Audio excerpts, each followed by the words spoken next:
So yeah, I'm playing the crap out of this game. Like that's easy. I don't even gotta think twice about that. Yo, what's up, everyone? I'm back here bringing y'all some new stuff finally. If y'all are new to the channel, I do most things Tekken, not all the time. I think right now, I don't know if a lot of the viewers that are subscribed to me would agree, but Tekken is like in a weird place right now. It just feels stale right now, and we don't have Tekken 8 till January, supposedly. I still feel that's a little too soon. But yeah, so in the hopes of still trying to do content for people, and even just still to play video games and enjoy it for myself, but still share something with you guys, we're doing something a little bit different here. And I don't know if you actually caught what I was holding in my hand. I am once again going in VR. So if you give me guys just a second. All right, so now I am in VR here now, and I'm gonna go ahead and actually turn my camera off. I could actually see that is going to be face cam off, because I feel like at this point it's gonna be just a little bit awkward for you guys to see. So I'm gonna go ahead, and we are now in VR. Pretty sure. What does that look like here? I still want to just make sure. I can't see my OBS screen, so it just feels a little bit weird because I always am constantly checking to see if OBS is doing everything right. But all right, yeah, so I'm here and I haven't really been doing any Tekken or anything like that because I've actually been stuck on this. And with the PSVR 2, the motion controllers and everything, guys, I just have to say this game is just a completely different game. I'm not even talking about the updates, right? Obviously the updates have made it this completely crazy different game, but just even the most basic things. And at this point I'm kind of moving around in my chair. I played this game standing, but gosh, that gets really exhausting really fast. But here I am in No Man's Sky, and I don't even know where to begin. At this point, just get in the ship, because you guys just want to see what this looks like in VR, right? So here we go. We're going ahead, and these are actual like the motion controls for this is surprisingly really good, really good. It's some tweaking you have to do still, but as well, it just still feels good for a VR game, and especially for a game that's already been out for a couple years now, And this is coming from a perspective where I don't have the space on my PC to download Starfield, even though I have the Game Pass, and I just don't own an Xbox, right? So I can't lie, Starfield has been making me want to be like, man, I do want a space exploration game, right? I don't have Starfield, and especially after hearing how many hours it takes us to get the ball rolling, I've been kind of like, eh. But I've had the PSVR 2 headset, I have this game, and I was like, holy crap, didn't they do a VR update for this game? And here we are now, and I have no I have no complaints. So if you're looking at my hands here, what you're seeing is really my wrist movements controlling the ship. And oh yeah, you could still get some motion sickness in this game for sure, but I think it heavily outweighs just the absolute beautiful setting of No Man's Sky in VR. As you can see here, I have landed in Ajima 65N7. Shout out Mass Effect. First person to discover this planet in the year 2023. Alright. So at this point in the game, I gotta admit, like, No Man's Sky is kind of a hard game to let the game play itself and let the game record itself. Unlike me, if you're coming back to my channel and you see me play Tekken, Tekken kind of just plays itself, you know what I'm saying? I just gotta go in there and I'm just playing the game, and I'm focusing, I'm doing what I gotta do to win. And you know, you don't really have that in No Man's Sky. So at this point, I'm kind of just going to talk over the game just a little bit, just to share my thoughts. Nothing is scripted nothing is scripted on my end. I want to come at you guys with the most genuine kind of like response about how I've been feeling with this game. So I mean, so coming from someone, just a little bit about myself, right? And maybe this can kind of help understand where my bias can be coming from, because I gotta admit I am a little bit biased with this game right now.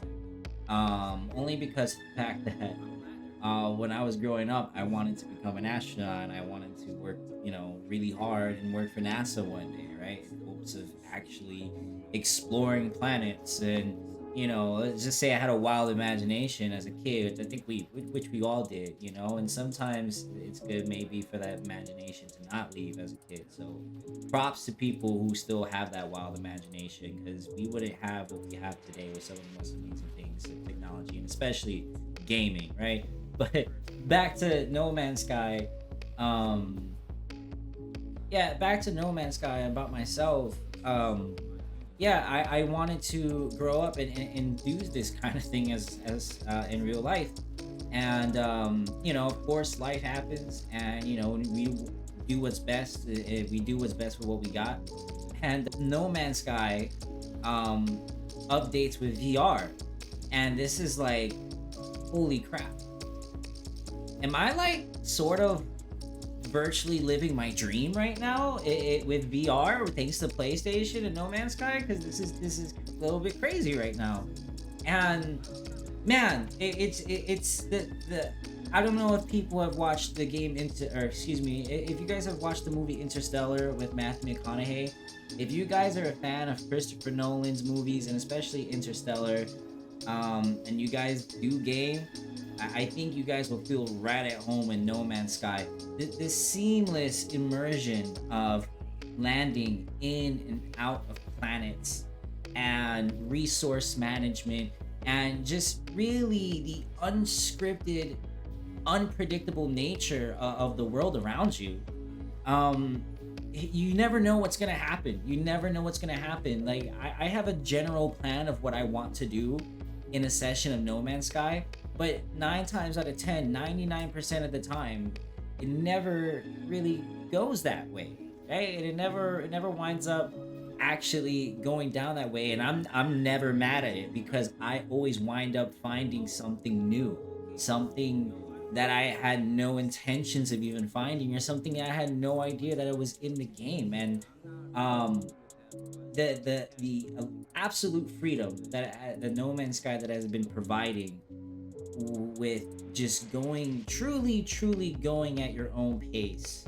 In just 1 hour of my session in No Man's Sky, I was able to go ahead and find a new ship, as you're seeing here on the screen. I was able to manage my freighter and my fleets around that area and launch expeditions. I was able to go ahead and install a new launch. I'm assuming it's like a spawn zone, or like a launch zone for like new mechs. I think it's called a Minotaur. Things that I didn't even know that was in the game yet. Spoke to my settlement, managed my settlement, and resolved some disputes and get them out of debt. um, Travel between planets, and I also found a black hole that I can travel into in real-time immersion with no loading screens or anything like that whatsoever. So just the absolute immersion of this game, as you can see, with combined with the VR, it is just makes No Man's Sky just a completely different game. If you are a Christopher Nolan fan, and you've watched the movie Interstellar, and if you haven't, you need to, like, I don't care how much money you have in your wallet, in your bank account, I don't care, you find a way to watch that movie yesterday. No, I'm overhyped, but it was a phenomenal movie. If you're a fan of Interstellar, like, and you haven't seen No Man's Sky in a long time, or you're trying to even find a reason to buy a PSVR 2, um, but you're afraid that you don't have enough content to keep you entertained. If you haven't gotten into this type of genre, or you are into this type of genre of science fiction, you'll feel right at home. You will feel right at home. If anything, you'll probably become hooked like I did when I first put on the headset and I saw the 1-to-1 true scale ratio of the planets in my eyes, right? In my eyes, I'm seeing this huge planet in front of me that I'm like, holy cow, this will take me years to walk around the planet. Um, Freighters that are just massive in scale, like when that pops up in your face, you're just like, whoa. um yeah, so going back to Interstellar, like if you've seen that movie, and you'll really feel like Cooper getting lost in space. With that being said, like this is as close as I can get to living like this crazy dream. Like this is like a dream come true. No Man's Sky has offered 100% immersion, to where I haven't seen any loading screens in my playthrough, and I've done, I want to say, 20 hours already in VR. I want to say 20 to like 22 hours in VR already, and it's been a really experience that No Man's Sky has been able to deliver. Um, so many intricate things that you could really just dive into from what I've experiencing with managing your freighters and your fleet, to managing the ships that you have, the technology that you can install in it to better equip the ship. And as you can see, I still got to even learn about the C class, whatever the classes are. I haven't even researched anything into that. I just assume that you upgrade it, it's better. And that's a whole other thing I haven't even touched. Um, Even upgrading to the intricacies of the kinds of engines you have, or the drives are called, or hypercore drives, to where certain drives will allow you to visit different colored stars, which I didn't even know that was a thing either. Overall, it's just been an insane experience, and what you're even seeing here is the fact that I'm actually going ahead, and I was able to install a personal refiner on my backpack rather than having to carry one and place it on the floor, which I've been having to do. That I just discovered today, and it's been making life a living breeze with crafting on the go elements that I need. Like for an example here, I need chromatic metal to repair a certain item for this new ship I got. I've really found a use for my VR. Like, I can't lie, I did fall into the trap where my VR was sitting in my desk doing nothing for months. Nothing, collecting dust. And I was considering selling it. I was like, I can't believe I got into the trap of the VR gimmick of I buy an expensive VR gimmick, and then all of a sudden I just wasted money. I just wasted money because there's no games for it. This is not true anymore. And I don't know how long this has not been true is for No Man's Sky. So yeah, I'm playing the crap out of this game. Like, that's easy. I don't even gotta think twice about that.